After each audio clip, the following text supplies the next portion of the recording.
Putusan terkait dugaan pelanggaran etik Hakim MK Anwar Usman akan dibacakan pada Selasa 7 November 2023.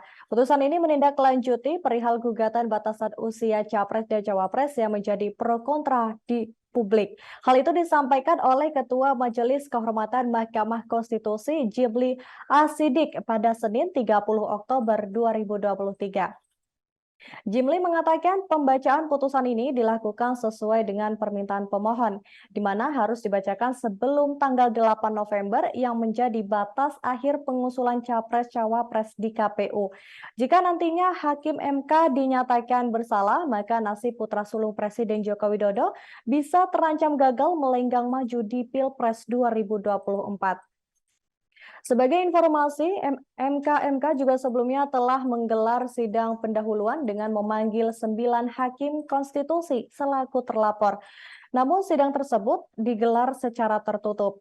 Jimli mengatakan dalam sidang tersebut secara garis besar membahas soal mekanisme pemeriksaan dan jadwal. Adapun saat ini sudah ada sebanyak 18 laporan dugaan pelanggaran etik hakim yang diterima MK. Kemudian dia juga mengatakan bahwa jumlah tersebut didominasi oleh laporan dugaan pelanggaran etik terhadap Ketua MK Anwar Usman. Selain nama Anwar Usman yang paling sering muncul, nama Pak Saldi dan juga Arief sering jadi perbincangan. Lebih lanjut, Jimli mengatakan MK tak hanya menggelar sidang yang dihadiri per hakim konstitusi, tapi juga sidang yang menghadirkan sebagian atau semua hakim konstitusi. Jumlah hakim yang terlapor yang dipanggil untuk menghadiri sidang ini disesuaikan dengan laporan dari masyarakat terkait dugaan pelanggaran kode etik hakim konstitusi. Kemudian diinformasikan juga bahwa adik ipar Jokowi ini nantinya akan mulai disidang pada hari Selasa 31 Oktober 2023 malam. Jimli mengatakan Anwar Usman nantinya akan menjadi satu-satunya hakim konstitusi yang diperiksa sebanyak 2 kali sebelum MK membuat keputusan. Kemudian Jimli meyakini bahwa mereka nantinya dapat tetap bekerja dengan teliti dan cermat dalam kurun waktu yang lebih cepat dalam sepekan ke depan. Meskipun pada aturan MK nomor 2 tahun 2023, keputusan itu memiliki tenggat waktu selama 30 hari kerja. Sekarang sudah 18 laporan. Jadi sudah nambah lagi di 2 hari ini.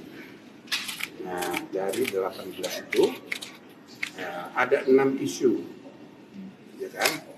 Kemudian ada 9 terlapor, tapi yang paling pokok, yang paling utama, yang paling banyak itu Pak Anwar Usman, paling banyak. Yang kedua Pak Saldi, yang ketiga Pak Arief, itu yang paling banyak. Nah, yang lain itu ya bersama-sama, ada yang bersama-sama 5 orang, bersama-sama 2 orang, dan bersama-sama 9 orang. Intinya kami tadi sudah menjelaskan sidang akan diselenggarakan satu persatu dan kemungkinan nanti khusus untuk kedua 2 kali.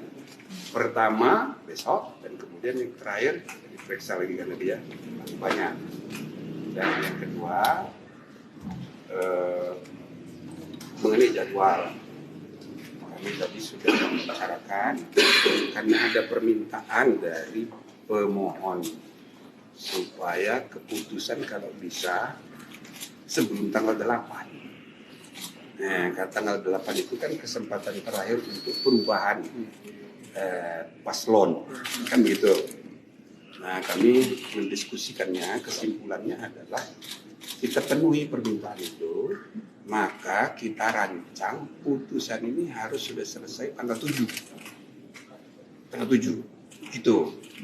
Nah, kenapa tanggal 7? Karena kita ingin memastikan jangan sampai timbul kesan. Timbul misalnya ada orang menganggap, wah sengaja ini dimolor-molorin. Gitu loh, dimolor-molorin. Padahal sebetulnya ini sudah terlalu cepat ini kita ini bekerjanya itu. Tugas kita 30 hari. Harusnya cuma ada yang nanti bisa menganggap waduh sengaja ini dimolor-molor gitu. Maka kita sepakati putusan tanggal 7. Download Tribun X sekarang. Menghadirkan lokal menjadi Indonesia.